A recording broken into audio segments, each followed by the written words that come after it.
जय हिंद दोस्तों। तो आज हम साइंस के फोर्थ वीडियो लेकर के आए हैं। इससे पहले 3 वीडियो ऑलरेडी अपलोड हो चुकी है। उसका प्लेलिस्ट का लिंक आपको डिस्क्रिप्शन बॉक्स में मिल जाएगा। तो ये हम डिस्कस कर रहे हैं आरआरबी एग्ज़ाम, जो अपकमिंग एग्ज़ाम्स हैं आपके आरआरबी के, चाहे वो जेई हो, एएलपी हो, टेक्नीशियन हो, यानी तो एनटीपीसी हो। किसी भी एग्ज़ाम में अगर साइंस से क्वेश्चंस आते हैं तो आप इसको क्वेश्चंस को यूज़ में ले सकते हैं। काफ़ी अच्छे क्वेश्चंस इस वीडियो में भी लाए गए हैं, तो आप इनको अपने नोट्स बनाते रहें साथ साथ में और इनको प्रैक्टिस करते रहें। चलिए आज के सारे क्वेश्चंस देख लेते हैं और चैनल को आप सब्सक्राइब कर लेंगे। ऐसे रेगुलर बेसिस पे आपको कंटेंट आरआरबी से रिलेटेड हमारे चैनल पे देखने को मिलेंगी। और सभी के प्लेलिस्ट, जितने भी सब्जेक्ट्स हैं सभी की प्लेलिस्ट की लिंक आपको डिस्क्रिप्शन बॉक्स में मिल जाएगी, उन्हें भी आप एक्सेस करें और देखिए, अपना सपोर्ट आप दे वीडियोस पे। चलिए सबसे पहला क्वेश्चन देखते हैं। विच amongst the following is the largest endocrine gland in the body? हमारे बॉडी की सबसे लार्जेस्ट एंडोक्राइन ग्लैंड कौन सी है? ठीक है, अब यहाँ बात हो रही है एंडोक्राइन ग्लैंड की। तो सबसे पहले आपको एंडोक्राइन ग्लैंड और एक्सोक्राइन ग्लैंड्स के बारे में पता होना चाहिए। देखिए, एंडोक्राइन ग्लैंड्स जो होते हैं वो हार्मोन्स को डायरेक्टली सिक्रीट करते हैं ब्लड स्ट्रीम्स में। जो ब्लड है उसमें डायरेक्ट आपके जो हार्मोन्स है वो जाएँ, वो आपके जिस ऑर्गन से जाते हैं उनको हम एंडोक्राइन ग्लैंड्स बोलते हैं। और जिन ऑर्गन से आपके जो हार्मोन्स या जो भी सेक्रीट होता है सब्सटेंस, वो आपका डायरेक्टली ब्लड स्ट्रीम में ना जा करके किसी डक्ट के थ्रू यानी पाइप के थ्रू अगर जाए, ठीक है, चैनल के थ्रू जाए, तो वो आपका एक्सोक्राइन ग्लैंड होता है। ठीक है, एग्जांपल की बात करें तो एंडोक्राइन ग्लैंड में जैसे आपका पिट्यूटरी ग्लैंड एक एंडोक्राइन ग्लैंड होता है, थायराइड ग्लैंड होता है, एड्रीनल ग्लैंड होता है, ये सारे एंडोक्राइन ग्लैंड्स हैं। इसके साथ एक्सोक्राइन ग्लैंड्स की अगर बात करें तो यहाँ पर आपका सलेवरी ग्लैंड हो गया, लीवर हो गया, है ना, स्टमक से जो निकलते हैं वो सब भी, ये सब आपके एक्सोक्राइन ग्लैंड आते हैं। पेनक्रियाज हो गया, इंटेस्टाइन हो गए, ये सारे आपके एक्सोक्राइन ग्लैंड्स हैं। ठीक है, तो हमारे क्वेश्चन में पूछा जा रहा है कि लार्जेस्ट एंडोक्राइन ग्लैंड कौन सा है? तो सही आंसर इसका होगा थायराइड ग्लैंड। सही आंसर इसका होगा थायराइड ग्लैंड, जो कि आपके नेक में प्रेजेंट होता है। नेक में लैरिंग्स के आपके नीचे में, जो लैरिंग्स वाला इलाका होता है उसके नीचे में, और साथ में आपका ट्रैकिया यानी विंड पाइप के फ्रंट वाला जो इलाका है वहाँ पर। ठीक है, तो बेसिकली आप ध्यान में रखेंगे कि नेक रीजन में आपका थायराइड ग्लैंड पाया जाता है। और स्ट्रक्चर की बात करें तो two lobed connected by a narrow band of tissue called, ठीक है, इस्थमस। ये भी आप पॉइंट याद रखेंगे। ठीक है, इससे भी क्वेश्चन बनता है काफ़ी बार। ठीक है, तो किस टिश्यू का बना होता है? दो उसमें नैरो बैंड होते हैं टिश्यूज़, वो इस्टमस उसका उसका नाम है। ठीक है, तो आप ये भी ध्यान में रखेंगे। वेट की बात करें तो 25 टू 30 ग्राम्स आपका एडल्ट में जो थायराइड ग्लैंड होता है उसका वेट इसके आसपास होता है। फंक्शन की बात करें तो ये थायरोक्सिन हार्मोन को रिलीज़ करता है, ये आप जानते हैं, जो हमारे बॉडी के मेटाबॉलिक प्रोसेस को रेगुलेट करते हैं। ठीक है, जैसे कि हार्ट रेट हो गया, बॉडी टेम्परेचर हो गया, एनर्जी लेवल हो गए, ये सारे रेगुलेशन का जो काम है वो आपका ये करता है। उसके बाद हार्मोन्स आपने जानते हैं, थायरोक्सिन हार्मोन आपका ये करता है रिलीज़। उसके बाद आपका T3 हार्मोन है, ये सारे आपका रिलीज़ करता है। ठीक है, अब आपसे एक क्वेश्चन है कि अगर हमारे बॉडी में ये थायरोक्सिन हार्मोन कम हो जाए रिलीज़, ठीक है, तो इससे हमें कौन सी डिजीज़ होती है, इसके बारे में आप जानकारी बताएंगे और इसका फिर सॉल्यूशन क्या है। ठीक है, ये भी आप बताएंगे। चलिए, अब यहाँ पर ये पॉइंट आप ध्यान में रखेंगे। ये लार्जेस्ट एंडोक्राइन ग्लैंड था थायराइड ग्लैंड। ठीक है, अगर क्वेश्चन लार्जेस्ट एक्सोक्राइन ग्लैंड से आता तो सही आंसर आपका लिवर हो जाता। क्या आंसर होता? लार्जेस्ट एक्सोक्राइन ग्लैंड आपका लिवर है, जिसका वेट 1.2 टू 1.5 केजी होता है। ये भी पॉइंट आप ध्यान में रखेंगे। ठीक है, चलिए नेक्स्ट क्वेश्चन की तरफ आते हैं। Which part of the cinchona tree yields a drug? ठीक है, चिंचोना ट्री से कौन सा चिंचोना ट्री की किस पार्ट से ये ड्रग बनाया जाता है, यानी मेडिसिन बनाई जाती है, जिससे कि आपका मलेरिया डिजीज़ क्योर होता है? ये भी एक बहुत इंपॉर्टेंट पॉइंट है, काफ़ी बार क्वेश्चन आता है। मलेरिया डिजीज़ जो क्योर करते हैं हम, उसके लिए जो ड्रग बनता है जो कि क्यूनिन होता है। ठीक है, क्यूनिन हम एक्सट्रैक्ट करते हैं चिंचोना ट्री के बार्क से, जो उसकी ट्रंक होती है ना, उस ट्रंक की आउटर लेयर को हम निकालते हैं, जो बार्क कहलाता है, उससे हम क्यूनिन निकालते हैं और उस क्यूनिन को एक्सट्रैक्ट करके ये आपका ड्रग तैयार होता है, जिससे मलेरिया क्योर होता है। मलेरिया जो कि जानती हैं आप, ये इंसेक्ट मच्छरों के काटने से होता है। ठीक है, तो इसको भी आप ध्यान में रखेंगे। और ये आपका क्योर कैसे होगा? तो आपका चिंचोना ट्री के बार्क से क्यूनिन एक्सट्रैक्ट करके आप उससे आपका ड्रग बनता है, यानी आपकी मेडिसिन बनती है, और फिर आपका ये क्योर होता है। ठीक है, तो ये पॉइंट आप ध्यान में रखेंगे। चलिए नेक्स्ट क्वेश्चन देखते हैं। नेक्स्ट क्वेश्चन देखिए, क्वेश्चन नंबर थर्ड है। In eye donation which part of the eye is transplanted from the donor? Eye donation के वक्त में जो डोनर होता है, यानी जो दान कर रहा है, वो अपने आई का कौन सा पार्ट डोनेट करता है? ये बहुत इंपॉर्टेंट क्वेश्चन है, काफ़ी बार एग्जाम में आता है ये भी। तो इसका सही आंसर कॉर्निया हो जाएगा। कॉर्निया को वो डोनेट करता है। ठीक है, अब यहाँ आई से रिलेटेड कुछ फैक्ट्स आप ध्यान में रख सकते हैं, ये क्वेश्चंस भी आपके आएंगे। बाकी ये लेंस, रेटिना वगैरह ये सब आप जानते होंगे। तो आई के अंदर जो हमारा लेंस होता है वो कॉन्वेक्स लेंस होता है, ये पॉइंट आप ध्यान में रखेंगे। क्वेश्चन बनता है, आई डिजीज से रिलेटेड भी क्वेश्चंस बनते हैं, जैसे आपका मायोपिया हो गया, हाइपर मेट्रोपिया हो गया, और प्रेस बायोपिया हो गया, कैटरैक्ट हो गए, ये सारे डिजीज़ होते हैं जो कि आई से रिलेटेड होते हैं। मायोपिया को हम नियर साइटेडनेस, यानी जो दूर की दृष्टि जिसकी कमज़ोर हो जाती है, डिस्टेंट ऑब्जेक्ट्स जिसको नहीं दिखते हैं, उसको मायोपिया बोलते हैं। और ये करेक्ट किया जाता है कनकेव लेंसेज को लगा करके। बहुत इंपॉर्टेंट है, क्वेश्चन बनेगा आपका यहाँ से। कनकेव लेंसेज को यूज़ करके आप मायोपिया को क्योर कर सकते हैं, मतलब आप ठीक कर सकते हैं, चश्मा आपका कनकेव लेंस का लगेगा। हाइपरमेट्रोपी की बात करें तो ये फार साइटेडनेस, यानी आपका नज़दीक की चीज़ें आपको क्लियर नहीं दिखेंगी, और ये कन्वेक्स लेंस लगा के करेक्ट होती है। और जो हमारा इमेज बनता है वो कहाँ पे बनता है, रेटिना पे बनता है, ये भी आप ध्यान में रखेंगे। और रियल और इन्वर्टेड बनता है, कौन से कैसा बनता है इमेज, रियल एंड इन्वर्टेड। ये क्वेश्चंस आपके बनते हैं, तो आप ये सारे फैक्ट्स आप आई से रिलेटेड ध्यान में रखेंगे, ठीक है। चलिए नेक्स्ट क्वेश्चन की तरफ आते हैं। Hibernating frog respires with. Hibernate एक स्टेट होता है जिसमें जो एनिमल है या फिर जो भी ऑर्गेनिज्म है वो अपनी एनर्जी को कंजर्व करने की कोशिश करता है। ये ज़्यादातर आपके पोलर रीजन्स में एनिमल्स करते हैं जो हाइबरनेट करते हैं, क्योंकि वहाँ पर जैसे बहुत ज़्यादा अगर ठंडी का मौसम में काफ़ी स्नोफॉल हो रही है तो ये पोलर बेयर्स वगैरह ये सब ज़्यादा करते हैं हाइबरनेट, क्योंकि उनको फूड उनको मिल नहीं पाता है इतनी ज़्यादा बर्फबारी में चारों तरफ से, तो वो एक जगह पर बैठ जाते हैं और हाइबरनेट करते हैं, यानी अपने बॉडी को बिल्कुल मूवमेंट रेस्ट्रिक्ट कर देते हैं, ताकि जितनी कम मूवमेंट करेंगे वो उतनी उनकी बॉडी में एनर्जी कंजर्व रहेगी और वो ज़्यादा समय तक जी पाएंगे। इसको हाइबरनेटिंग स्टेट कहते हैं। तो जो हाइबरनेटिंग फ्रॉग होता है वो रेस्पायर करता है किससे, तो यहाँ पर बात फ्रॉग की हो रही है, तो फ्रॉग जो है वो आपका स्किन से रेस्पायर करता है, ठीक है। सही आंसर क्या हो जाएगा इसका, स्किन। अब बात करें जो एडल्ट जो फ्रॉग्स होते हैं उनमें लंग्स डेवलप हो जाते हैं बाद में जाकर। बचपन में जब वो टैडपोल होता है तो वो गिल्स से सांस लेते हैं क्योंकि वो पानी में रहते हैं। तो जो ये फ्रॉग ऐसा ऑर्गेनिज्म है जिसमें आपके लंग्स भी होते हैं और गिल्स भी होते हैं। जब ये वाटर में होते हैं तो गिल्स से सांस लेते हैं, और अगर जब ये एडल्ट हो जाते हैं, जब बाहर रहना स्टार्ट कर देते हैं, तो ये लंग्स से सांस ले लेते हैं, यानी तो स्किन से भी आप ये सांस लेते हैं। तो ये पॉइंट भी आप ध्यान में रख सकते हैं, ठीक है। डायफ्राम हमारे स्टमक वाले एरिया में होता है, ठीक है। और जब हम इनहेल और एक्सेल करते हैं तो ये डायफ्राम आपका जो एक्सपेंड होता है और आपका श्रिंक होता है। इस पॉइंट को आप ध्यान में रखेंगे। चलिए नेक्स्ट क्वेश्चन की तरफ आते हैं। क्वेश्चन नंबर 5 है आपका। The melodious sound of many birds comes from a mysterious organ buried deep within their chest, such a voice box of birds is also known as. बहुत अच्छा question है। देखिए जो बर्ड्स होती हैं उनकी जो मेलोडियस साउंड होती है, उनकी जो साउंड होती है वो उनके एक ऑर्गन है उनकी बॉडी में जो आप उनके चेस्ट के इधर पार्ट में है, चेस्ट के इनर पार्ट में है। वो कौन सा ऑर्गन है जिससे कि उनकी ये सुंदर सुरीली आवाज़ आती है, तो उस वॉइस बॉक्स को हम किस नाम से जानते हैं जो बर्ड्स के अंदर पाया जाता है, तो सिरिंक्स इसका सही आंसर हो जाएगा। क्या आंसर होगा, सिरिंक्स इसका सही आंसर हो जाएगा। इस पॉइंट को आप ध्यान में रखेंगे। लैरिंक्स जो होता है इसको हम ह्यूमंस के वॉइस बॉक्स के भी नाम से याद रखते हैं, ठीक है। लैरिंक्स यानी वॉइस बॉक्स, आप इसको भी ध्यान रख सकते हैं। ये सब ट्यूब है और कुछ नहीं है। ट्रैकिया की बात करें तो इनको विंड पाइप के हम नाम से जानते हैं, और फेरिंग्स की बात करें तो ये वो ट्यूब है जो कि आपके माउथ या नोज को कनेक्ट करता है ईसोफेगस यानी फूड पाइप से, यानी तो लैरिंक्स से, ठीक है। तो ये आपके नेक रीजन के नीचे वाले हिस्से में ये भी पाया जाता है, मतलब आपके नोज से लेकर के नीचे वाले हिस्से तक ये आपके ईसोफेगस तक का जो कनेक्शन है ये आपका फेरिंग्स से होता है। ट्रैकिया आप जानते ही हैं विंड पाइप, ठीक है। और लैरिंक्स जो हो गया आपका ये वॉइस बॉक्स हो गया, इससे हम हमारी जो आवाज़ आती है, ठीक है, ये वॉइस बॉक्स हो गया, ठीक है। ये पॉइंट आप ध्यान में रखेंगे। तो अभी हमारा जो क्वेश्चन था कि बर्ड्स की जो सुरीली आवाज़ आती है वो कहाँ से आती है, तो सिरिंग्स से आती है। सही आंसर इसका क्या हो जाएगा, सिरिंग्स, ठीक है। उसके बाद नेक्स्ट क्वेश्चन देखते हैं। क्वेश्चन नंबर 6 है आपका। A small pouch containing silica gel is often found in bottles of medicine in tablet और powder form because silica gel. देखिए जो दवाइयाँ होती हैं या टैबलेट्स होते हैं उनकी पैकेट में आप देखेंगे, बॉटल्स में जो भी है उसमें आप देखेंगे कि एक छोटा सा पाउच डला हुआ होता है जिसमें एक सिलिका जेल होता है, ठीक है। क्या होता है, सिलिका जेल होता है। ये ऐसा क्यों रखा होता है, जो दवाइयों के डब्बे होते हैं, पैकेट्स होते हैं, पाउडर फॉर्म में हो या नहीं तो लिक्विड फॉर्म में, किसी भी फॉर्म में आपको एक जेल रखा हुआ मिलेगा, सिलिका जेल। वो क्यों रखा होता है, क्योंकि वो मॉइस्चर उसके अंदर का एब्जॉर्ब कर सके, इसलिए रखा होता है। सिलिका जेल किस लिए होता है, ताकि वो उसके अंदर का मॉइस्चर को एब्जॉर्ब कर सके, ठीक है। तो पॉइंट इसका सही आंसर क्या हो जाएगा, option number C, and absorbs moisture, ठीक है। नेक्स्ट क्वेश्चन को देखते हैं। क्वेश्चन नंबर आप 7 पे आते हैं। The release of which of the following into ponds and wells help in controlling mosquitoes. Mosquitoes ज़्यादा ना बढ़े पानी के अंदर में, वाटर सोर्स के अंदर में, तो इसके लिए क्या किया जाता है, ठीक है। तो गंबूसिया फिश उसके अंदर में डाला जाता है। क्यों डाला जाता है, ये गंबूसिया फिश जो है ना आपका, ये जो मॉस्किटो लार्वे होते हैं यानी जो बेबी मॉस्किटोज होते हैं जो बाद में जाकर एडल्ट होते हैं उनको खाता है। तो इनका फूड ही क्या है, मॉस्किटो लार्वे, इनका फूड होता है, ठीक है। तो इस पॉइंट को आप ध्यान में रखेंगे। इस वजह से गंबूसिया फिश को डाला जाता है पानी के अंदर में। नेक्स्ट क्वेश्चन देखते हैं। क्वेश्चन नंबर 8 है। द डोडो, ठीक है, ये इसका साइंटिफिक नेम दिया है, जो एक फ्लाइटलेस बर्ड है डोडो, ठीक है। As per IUCN is categorize under which category. तो ये सभी लोग जानते हैं डोडो जो है ये एक्सटिंक्ट कैटेगरी, बट इसके ऑप्शंस काफ़ी कंफ्यूजिंग है, तो आपको कंफ्यूज नहीं होना। ये एक्सटेंट हो चुकी है या रेयर है या इंडेंजर्ड है या क्रिटिकली इंडेंजर्ड है। तो देखिए जो डोडो बर्ड है वो कम्प्लीटली एक्सटिंक्ट हो चुकी है अर्थ पे, अब इसकी कोई भी एक स्पीसीज नहीं बची हुई है, ठीक है। तो डोडो बर्ड अब कम्प्लीटली एक्सटेंट हो चुकी है। 17वीं सेंचुरी में ही एक्सटिंक्ट हो गई थी ये, और ये मॉरिशस की नेटिव है, यानी मॉरिशस में पाई जाती थी, जो कि आपका इंडियन ओशन के एक आइलैंड है छोटा सा मॉरिशस, वहाँ पर ये पाया जाता था, जो अब कम्प्लीटली एक्सटिंक्ट हो चुकी है, ठीक है।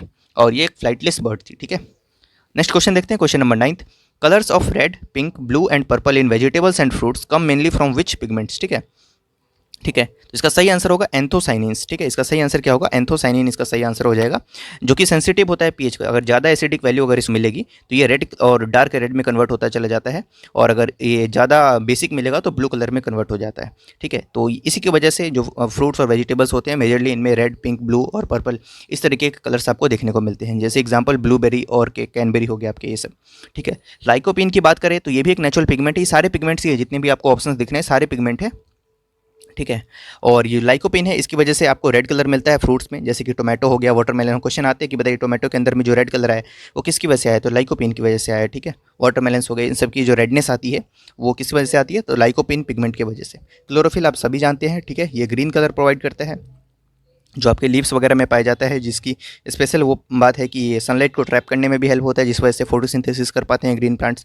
तो क्लोरोफिल ये ब्लू और रेड कलर को, जो लाइट स्पेक्ट्रम है उसमें ये एब्जॉर्ब कर लेते हैं, और फिर इसी वजह से इनका कलर जो है वो ग्रीन दिखता है, क्लोरोफिल। ठीक है, तो ये भी पॉइंट आप ध्यान में रखेंगे। कैरोटीनॉइड्स की बात करें, ठीक है, तो ये आपका येलो और ऑरेंज और साथ में रेड पिगमेंट्स ये प्रोवाइड करता है, जो कैरेट और अनियंस में पाए जाते हैं। कैरोटीनॉइड्स पिगमेंट आपके किस में होते हैं, तो कैरेट और अनियंस, इन सभी में आपको ये देखे जा सकते हैं। कलर ये येलो ऑरेंज या रेडिश कलर ये भी आपके प्रोवाइड करते हैं। तो अभी जो हमारा सही आंसर होगा वो होगा एंथोसाइनिन्स। ठीक है, याद रखेंगे आप पॉइंट। क्वेश्चन नंबर 9 का सही आंसर ऑप्शन नंबर ए हो जाएगा। नेक्स्ट क्वेश्चन नंबर 10 पे देखिए, brass gets discoloured in air because of the presence of which of the following gases in air. Brass यानी पीतल की जो चीज़ें हैं या वस्तुएं हैं वो डिस्कलर हो जाते हैं, किस वजह से होते हैं, कौन सी गैस के साथ उसका रिएक्शन हो जाता है। तो सही आंसर इसका हाइड्रोजन सल्फाइड हो जाए। क्या इसका आंसर होगा, हाइड्रोजन सल्फाइड, आप याद रखेंगे। नेक्स्ट क्वेश्चन आते हैं, क्वेश्चन नंबर 11 है, Shreya tabulated the 6 essential nutrients in 2 categories. ठीक है, 6 इसेंशियल न्यूट्रिएंट्स है उसके पास, और उसको उसने 2 कैटेगरी में बांटा है। पहला कैटेगरी है मैक्रो न्यूट्रिएंट्स का, दूसरा कैटेगरी है माइक्रो न्यूट्रिएंट्स का। दोनों के अंदर में उसने 3-3 न्यूट्रिएंट्स को डाला है। तो आप बताइए कि कौन सा इसमें एक कोई है जो गलत डाला हुआ है। ठीक है, तो उसको आपको यहाँ पर आइडेंटिफाई करना है। ठीक है, तो मैक्रो न्यूट्रिएंट्स वो होते हैं जो लार्ज क्वांटिटी में हमको चाहिए होते हैं, ऑर्गेनिजम्स को लार्ज क्वांटिटी में चाहिए होते हैं। ठीक है, ये आपको एनर्जी देने का काम करते हैं। ठीक है, जबकि माइक्रो न्यूट्रिएंट्स जो होते हैं ये भी इक्वली इंपॉर्टेंट होते हैं हमारी बॉडी के लिए, बट ये स्मॉल क्वांटिटी में चाहिए हमारी बॉडी को। ठीक है, और ये आपके डिजीज़ वगैरह से लड़ने में आपको हेल्प करते हैं। ठीक है, इंपॉर्टेंट दोनों है, बट एक बड़ी क्वांटिटी में चाहिए और माइक्रो न्यूट्रिएंट्स जो है वो हमारे बॉडी को स्मॉल अमाउंट में चाहिए।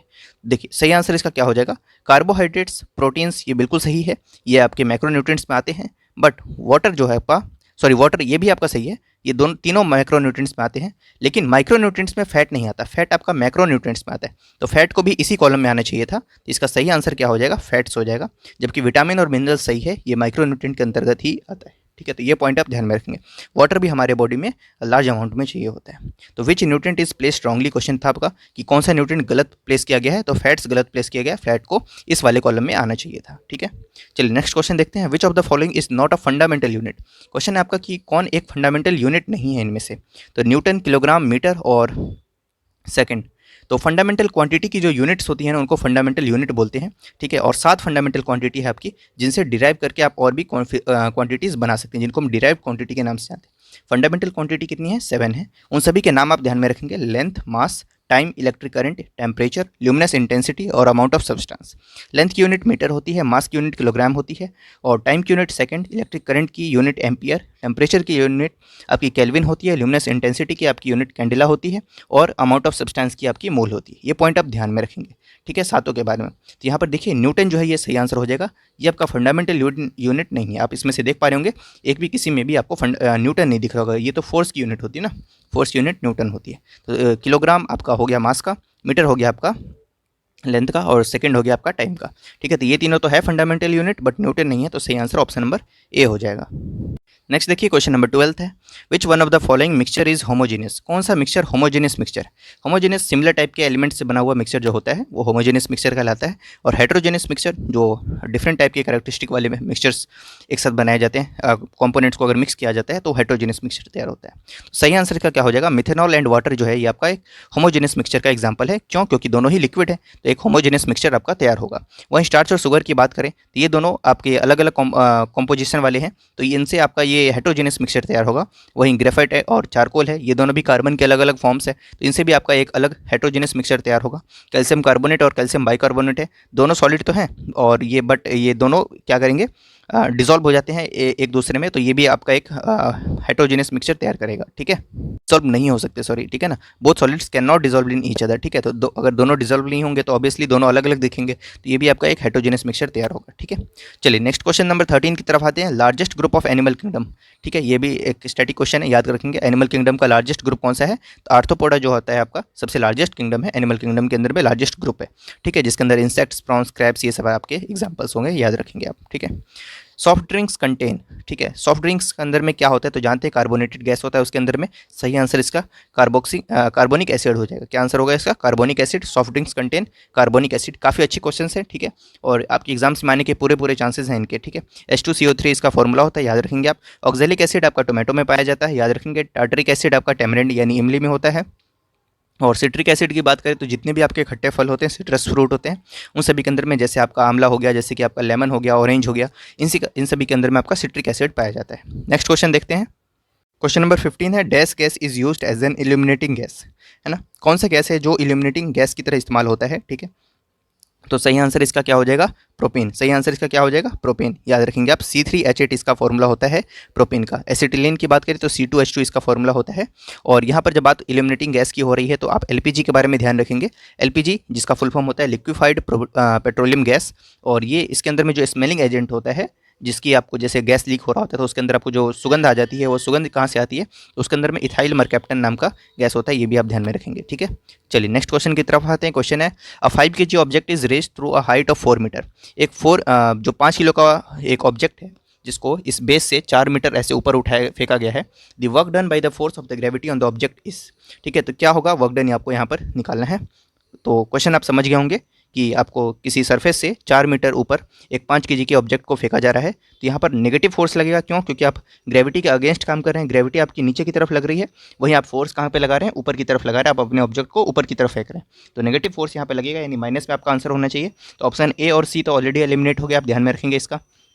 अब आपको वर्क डन निकालना है, तो वर्क डन यहाँ पर पोटेंशियल एनर्जी के बराबर होगी, जिसका फॉर्मूला आपका mgh होता है। m यानी मास, मास यहाँ पर आपकी 5 है, g की वैल्यू 10 है, और h की वैल्यू यहाँ पर हाइट 4 मीटर है।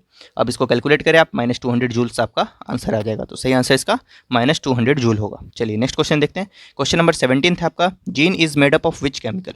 जो जीन्स होते हैं हमारी बॉडी में, वो किस चीज़ के बने हुए होते हैं? तो जीन्स जो आपके होते हैं वो DNA के बने होते हैं। बहुत अच्छा क्वेश्चन है, याद रखेंगे। Genes is made up of which chemical, तो DNA सही आंसर होगा। अब DNA की बात आई है तो DNA का फुल फॉर्म आप याद रखेंगे, डीऑक्साई राइबो न्यूक्लिक एसिड, इसका सही आंसर होगा।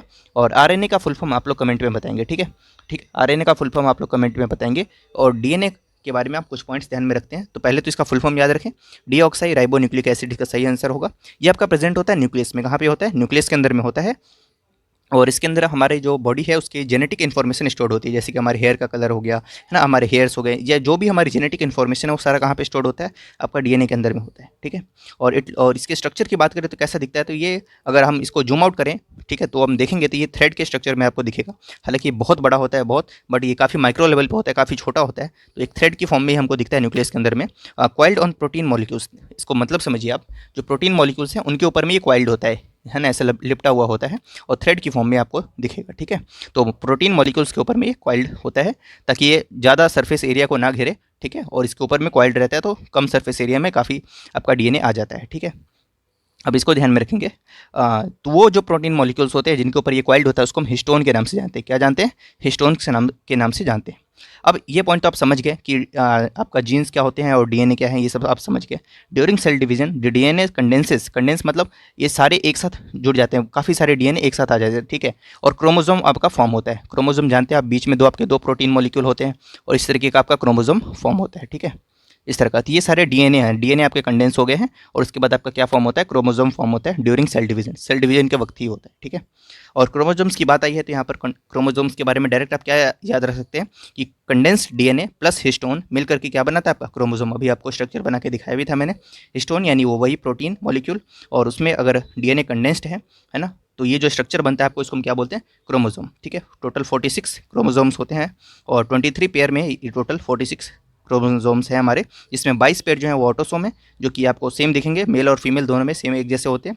22 पेयर होते हैं ऑटोसोम, और 23rd पेयर जो होता है आपका वो सेक्स हार्मोन होता है, ठीक है, सेक्स क्रोमोजोम होता है, याद रखेंगे आप। XY क्रोमोसोम आपका मेल में होता है और XX आपका क्रोमोसोम फीमेल में होता है। ये पॉइंट आप ध्यान में रखेंगे। चलिए, ह्यूमन्स है 46 क्रोमोसोम जिसमें 23 पेयर हैं टोटल, ठीक है। अब बात करें यहाँ पे डीएनए का स्ट्रक्चर भी आपको बना रखा है। देखिए यहाँ पर जो आपको रक्स दिख रहे हैं, यानी जो लैडर जैसी स्ट्रक्चर दिख रही है ना आपको, ये आपके किससे बने होते हैं? नाइट्रोजनस बेस से बने होते हैं। ये इसके अंदर ना पेयर होता है नाइट्रोजनस बेस का। ये जो लैडर है आपका, ये ऐसा ऐसे करके इसमें 2 पेयर होते हैं, ठीक है। ये पहला पेयर इस नाइट्रोजनस बेस से बने होते हैं और वहीं इसके जो दोनों तरफ आपको ये जो लाइनें दिख रही हैं, ठीक है, ये किससे बने होते हैं? तो ये आपके बने होते हैं शुगर और फॉस्फेट से। तो ये भी पॉइंट आप ध्यान में रखेंगे। जैसे हमने ये वाला स्ट्रक्चर बनाया ना, ठीक है, तो ये वाली जो लाइनें हैं ये सब किससे बनी होती हैं? जो सपोर्ट है आपके, ये किससे बने होते हैं? शुगर एंड फॉस्फेट से। तो ये पॉइंट्स आप ध्यान में रखेंगे, ठीक है। चलिए नेक्स्ट क्वेश्चन की तरफ आते हैं। क्वेश्चन नंबर 18 है, विच part of the plant gives us saffron? ये बहुत अच्छा क्वेश्चन है, पूछा गया है काफ़ी बार एग्जाम में। सैफ्रॉन यानी केसर। केसर हमें प्लांट के किस हिस्से से प्राप्त होता है, ठीक है? क्या वो पत्ता होता है, वो केसर होता है उस पौधे का, या वो स्टेम होता है, या उसका पेटल होता है, पंखुड़ी जो होती है, या उसका रूट होता है? कहाँ से हमको सैफ्रॉन मिलता है? तो सैफ्रॉन हमको उसके स्टिग्मा से मिलता है। कहाँ से मिलता है? स्टिग्मा क्या होता है? फीमेल रिप्रोडक्टिव पार्ट होता है फ्लावर का एक, ठीक है। तो उसमें जो फ्लावर है, सैफ्रॉन का प्लांट होता है, उसके अंदर जो फ्लावर है उसकी स्टिग्मा से हमको ये प्राप्त होता है। स्टिग्मा, स्टाइल, ओवरी, आप जानते हैं तीनों ये पार्ट होते हैं किसके? तो female reproductive part of a flower, जिसको हम इसके नाम से जानते हैं, पिस्टिल के नाम से जानते हैं। पिस्टिल यानी तो कार्पेल के नाम से जानते हैं, ठीक है। तो ये पॉइंट आप ध्यान में रखेंगे, स्टिग्मा से हमको ये मिलता है। नेक्स्ट क्वेश्चन नंबर 19 है, salts of which of the following elements provide colour to fireworks? ठीक है, जब हम पटाखे जलाते हैं तो कौन सा एलिमेंट है जो कलर्स प्रोवाइड करता है? तो ऑप्शन के हिसाब से सही आंसर इसका स्ट्रोंटियम एंड बेरियम होगा। क्या आंसर होगा? स्ट्रोंटियम एंड बेरियम, जिसमें आपका बेरियम जो है वो ब्राइट ग्रीन कलर आपको प्रोवाइड करता है। जो पटाखे जलाते हैं उसमें जो हरा रंग दिखता है आपको, बेरियम के प्रेजेंस की वजह से दिखता है। स्ट्रोंटियम की बात करें तो ये डीप रेड कलर प्रोवाइड करता है। वहीं और भी कुछ कंपोनेंट्स होते हैं जो कि आपके फायरवर्क्स के अंदर में होते हैं, जिसमें कॉपर जो होगा आपका वो ब्लू कलर प्रोवाइड करता है। सोडियम उसके अंदर में येलो कलर प्रोवाइड करता है। कैल्शियम ऑरेंज कलर प्रोवाइड करता है आपका। आयरन और चारकोल की बात करें तो ये सारे गोल्डन कलर्स प्रोवाइड करते हैं या उसके शेड्स प्रोवाइड करते हैं। मैग्नीशियम और एल्यूमिनियम की बात करें तो ये व्हाइट लाइट आपके प्रोवाइड करते हैं। तो ये पॉइंट्स आप ध्यान में रखेंगे, इनसे भी क्वेश्चंस आपके बन सकते हैं। अभी क्वेश्चन पूछा जा रहा था कि कौन सा फायरवर्क्स के अंदर में कलर प्रोवाइड करता है, कौन सा सॉल्ट? तो स्ट्रोंटियम एंड बेरियम याद रखेंगे आप, ठीक है। चलिए, इनके सॉल्ट जो हैं आपके ये कलर प्रोवाइड करते हैं। नेक्स्ट क्वेश्चन है, Curie point is the temperature at which? Curie point वो टेम्परेचर है जिसपे कि क्या?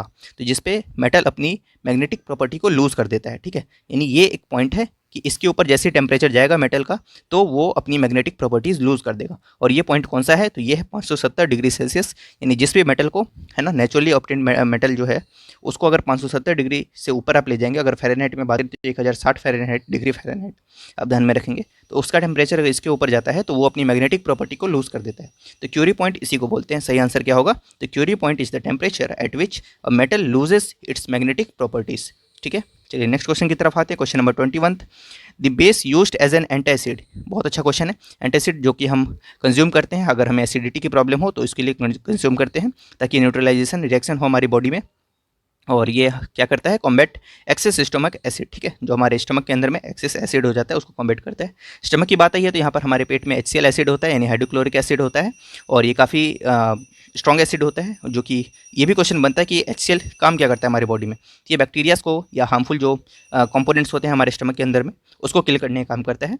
और यहाँ पर हमारा क्वेश्चन था कि बेस, कौन सा बेस यूज़ होता है एंटासिड में, ठीक है। अब क्योंकि हमारे स्टमक में ऑलरेडी एसिड प्रेजेंट है तो कोई बेस हम कंज्यूम करेंगे ताकि न्यूट्रलाइजेशन रिएक्शन हो पाए। तो कौन सा बेस हम कंज्यूम करते हैं एंटासिड में? तो मैग्नीशियम हाइड्रोक्साइड हम यहाँ पर कंज्यूम करते हैं। सही आंसर क्या होगा? मैग्नीशियम हाइड्रोक्साइड, याद रखिएगा। नेक्स्ट क्वेश्चन देखिए, क्वेश्चन नंबर 22 है, the quantity of petrol is expressed in. बहुत अच्छा क्वेश्चन है। पेट्रोल की क्वांटिटी को हम किस में एक्सप्रेस करते हैं? तो ऑक्टेन नंबर में हम एक्सप्रेस करते हैं, याद रखेंगे। और डीजल की क्वांटिटी को हम सीटेन नंबर में एक्सप्रेस करते हैं। दोनों पॉइंट आप ध्यान में रखेंगे। जो आपका ऑक्टेन नंबर है वो आपके पेट्रोल की क्वांटिटी को एक्सप्रेस करने में यूज़ होता है, और सीटेन नंबर जो है वो डीजल की क्वांटिटी को एक्सप्रेस करने में हेल्प होता है। नेक्स्ट क्वेश्चन है, for the preservation of fruit juice which of the following is use? Fruit juice के प्रिजर्वेशन के लिए कौन सा, किसका इस्तेमाल करते हैं हम? तो सही आंसर इसका होगा सोडियम बेंजोएट, ठीक है। क्या आंसर होगा इसका? सोडियम बेंजोएट का हम इस्तेमाल करते हैं फ्रूट जूस को प्रिजर्व करने में, ठीक है, जो कि benzoic acid plus sodium hydroxide से मिलकर के बना होता है। सोडियम बेंजोएट, याद रखेंगे आप, ठीक है। चलिए नेक्स्ट क्वेश्चन है, which of the following compounds is use to make fireproof clothing? इनमें से कौन से कंपाउंड का इस्तेमाल करते हैं हम फायर प्रूफ क्लोथिंग बनाने के लिए, ठीक है। फायर प्रूफ क्लोथिंग, क्वेश्चन आप ध्यान से समझेंगे। सही आंसर इसका होगा एल्यूमिनियम सल्फेट। क्वेश्चन ये आपके एग्जाम्स में ऑलरेडी आ चुके हैं, ठीक है, तो इनको आप जरूर से जरूर याद कर लें। Which of the following compounds is use to make fireproof clothing? सही आंसर इसका क्या होगा? Aluminium sulphate. नेक्स्ट क्वेश्चन को देखते हैं जो कि लास्ट क्वेश्चन है आज की वीडियो का। Which one of the following is used as rat poison? ठीक है, चूहों को मारने के लिए किस किस चीज़ का जो आपका पॉइजन बनता है, तो जिंक फॉस्फाइड इसका सही आंसर होगा। सही आंसर क्या होगा, zinc phosphide will be the correct answer. तो ये कुछ क्वेश्चंस थे जो आज हमने आपके साथ डिस्कस किए। Thank you so much. Channel को आप सब्सक्राइब कर लें।